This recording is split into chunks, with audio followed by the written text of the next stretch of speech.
नमस्कार, खबरों की खबर में आपका स्वागत है। सोशल मीडिया में आग लगी हुई है, बवाल मचा हुआ है। लोग कह रहे हैं कि राहुल गांधी गद्दार है, वो पाकिस्तान का एजेंट है, आतंकियों का एक चेहरा बन गया है।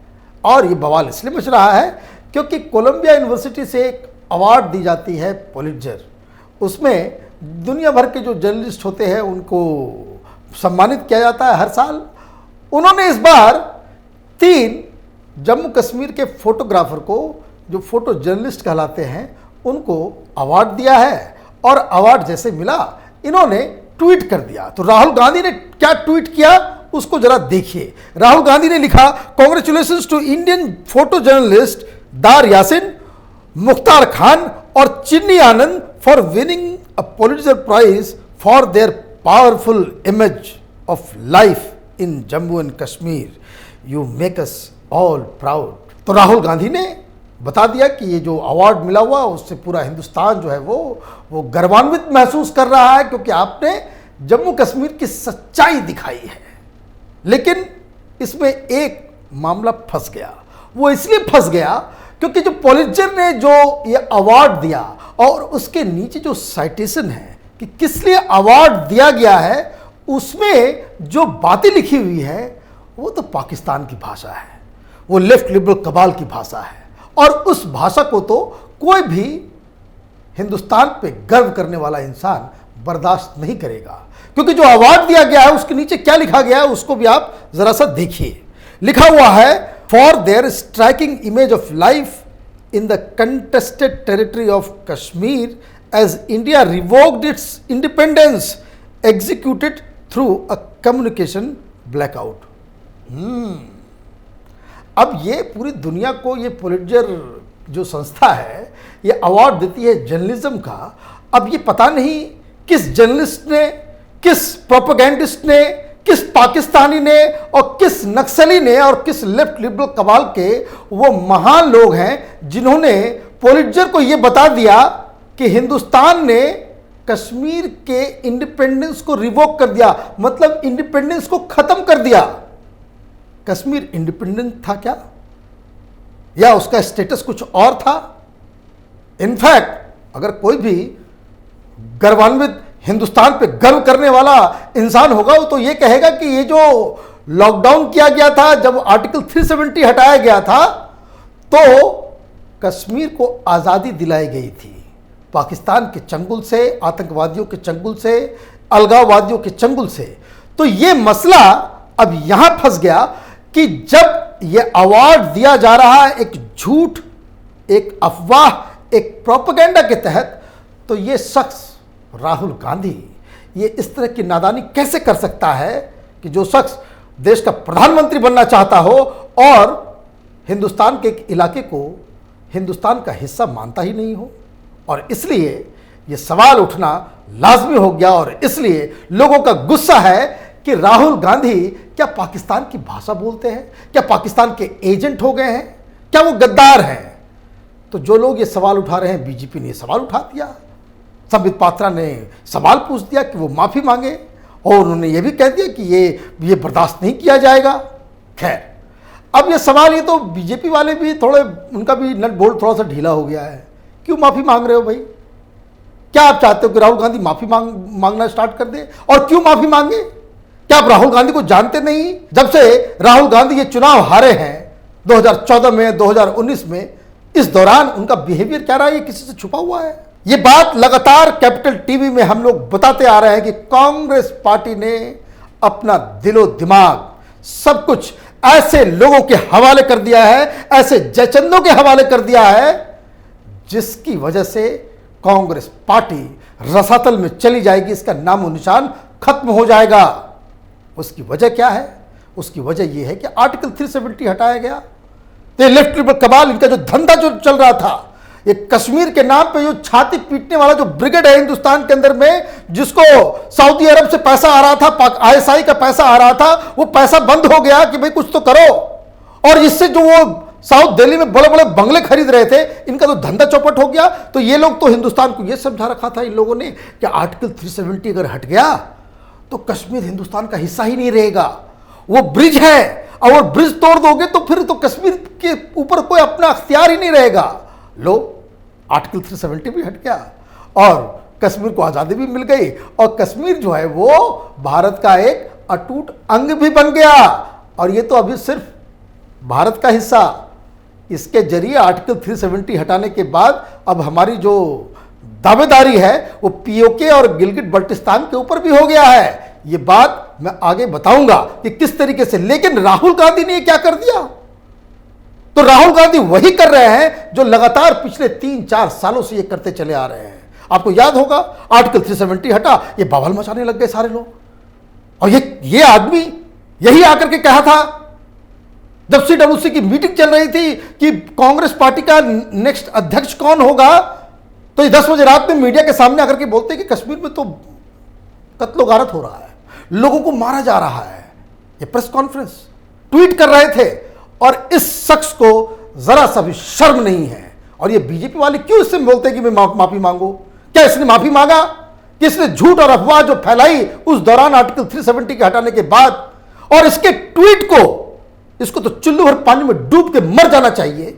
यह शख्स देश का प्रधानमंत्री बनना चाहता है और इसके ट्वीट को पाकिस्तान का प्रधानमंत्री इमरान खान वो ह्यूमन राइट कमीशन में उसके डॉजियर में डाल दे रहा है। इसके अफवाह को, ये जो पूरा जो कमाल जो इसने इकोसिस्टम क्रिएट कर रखा है, उसके ट्वीट्स, उनके रिपोर्ट्स, उनके दिए गए बयान, उसको लेकर के वो सारे इमरान खान का भाषण देख लीजिए। वो यही कहता है कि हम नहीं बोलते, कश्मीर में कत्लो गारत हो रहा है। और एक तो और 17,000 बच्चे गायब हो गए। ये कहां से ये पुलित्जर अवार्ड जिन लोगों ने इन लोगों को दिया है, ये किस तरह का ये घालमेल है? ये बिल्कुल ये साफ है, कश्मीर में शांति है और जो शांति नहीं चाहते हैं, जिस तरह से आज कुछ लोगों को भेजा गया है 72 हुरों के पास, तो वो जो आतंक फैलाएंगे, जो बंदूक का रास्ता उठाएंगे, तो डेमोक्रेसी में तो आदर दो ही चीज चलता है, बैलेट का जवाब बैलेट, बुलेट का जवाब बुलेट। यही डेमोक्रेसी का दस्तूर है पूरी दुनिया में। ये ज्यादा अक्लमंद पैदा हो गए हैं। अब आप देखिए राहुल गांधी तो वो शख्स है, उस पार्टी, कांग्रेस पार्टी को पता नहीं क्या हो गया है, बुद्धि में लकवा मार दिया है। आर्टिकल 370 पे बहस होता है, जो नेता प्रतिपक्ष है, जो कांग्रेस का जो लोकसभा में जो लीडर है, वो ये कह रहा है कि भाई कश्मीर जो हिंदुस्तान का मसला नहीं है, हिंदुस्तान पाकिस्तान का मसला है। लो, तो ऐसी पार्टी से माफी मांगने की आवश्यकता क्या है? ये इनके तो चरित्र में घुस गया है, देश के खिलाफ बोलना, पाकिस्तान की दलाली करना। ये और तो और आप देखिए किस तरीके से इन लोगों ने वो बवाल मचाया था सीएए के दौरान। जो पाकिस्तान में जो प्रोपेगेंडा चलता है दुनिया भर में, जिस तरीके से ये लेफ्ट लिबरल कबाल बवाल मचाता है, वही बवाल ये कांग्रेस पार्टी उसकी जनक होती है। ये सारी चीज सब मिलजुल करके ये लोग कर रहे हैं।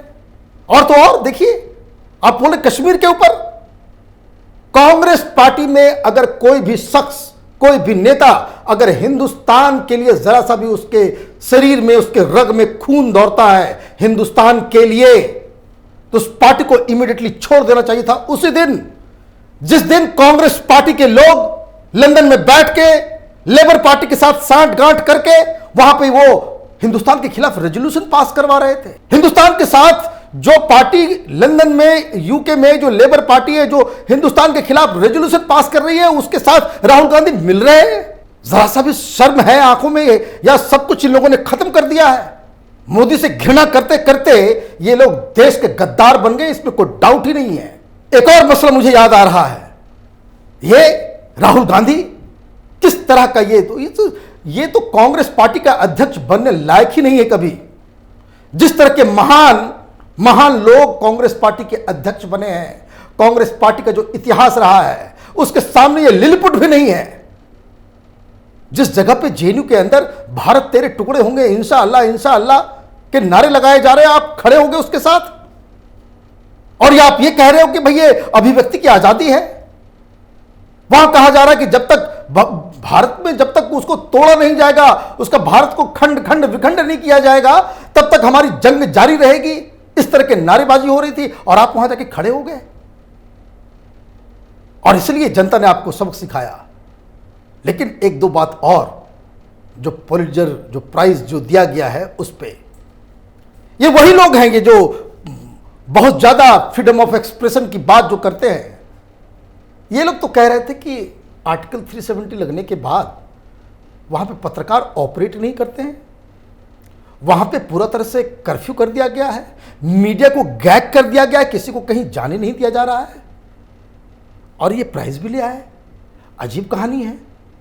मैंने वहां आपका रिपोर्टर, ये सिर्फ 2-3 रिपोर्टर्स ये नहीं है, सिर्फ 2-3 फोटोग्राफ ही नहीं है, there are series of photographs जो एसोसिएटेड प्रेस को ये लोग भेजते थे। फोटोग्राफ कैसा है नहीं है, ये प्राइस के पीछे राजनीति क्या है, उसके लिए मैं अलग वीडियो बना रहा हूं। लेकिन अगर इन फोटो जर्नलिस्ट में जरा सा भी देश के प्रति वफादारी का एक भी कतरा उसके शरीर में चल रहा है, तो इनको यह कहना चाहिए कि वो इस अवार्ड को तब तक नहीं लेंगे जब तक ये पॉलिटिजर वाले अपना जो साइटेशन है उसको करेक्ट नहीं करते हैं, उसमें इस बात को नहीं हटाया जाता है कि ये जो इंडिपेंडेंस, कश्मीर का इंडिपेंडेंस हटा दिया। कितने पढ़े लिखे लोग हैं ये लोग, और किस तरह का ज्ञान है, रियल सिचुएशन क्या है नहीं है, कुछ पता ठिकाना है नहीं, आपने लिख दिया। तो ये प्रोपेगेंडा की भाषा है।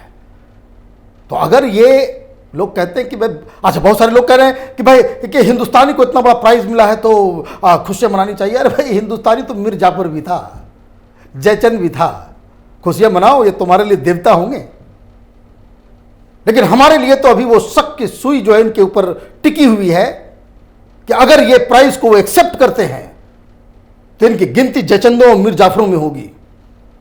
इनको इमीडिएटली ये प्रोटेस्ट रजिस्टर कराना चाहिए कि तस्वीरों को हमने भेजा और आपने जो उसके नीचे जो आपने अपना एडिटोरियल लाइन ले लिया है उसको बदला जाए। और जब तक ये बदला नहीं जाता है तब तक वो सारे लोग जो लोग इस प्राइज को लेकर के ढिंढोरा पीट रहे हैं उनके ऊपर शक की सुई हमेशा टिकी रहेगी। और यह भी बिल्कुल ही बहुत ही साफ है कि वो कौन लोग हैं जो इसके साथ खड़े हैं। जैसे राहुल गांधी हो गया, इससे वामपंथी हो गए जो देश को तोड़ना चाहते हैं, ये टुकड़े टुकड़े गैंग है, ये लेफ्ट लिबरल कबाल है, ये सब लोग एक साथ हैं। वो सारे लोग एक साथ हैं जो अब तक पाकिस्तान की भाषा बोलते आए हैं। तो ये चूज करना बड़ा ही आसान है कि हर हिंदुस्तानी जो भारत के ऊपर फख्र करता है, भारत की एकता और अखंडता में विश्वास करता है, उसको किधर इस मुद्दे पे खड़ा होना चाहिए। आप देखते रहिए कैपिटल टीवी, हमारे वीडियोस को लाइक कीजिए, शेयर कीजिए और हमारे चैनल को सब्सक्राइब कीजिए। धन्यवाद।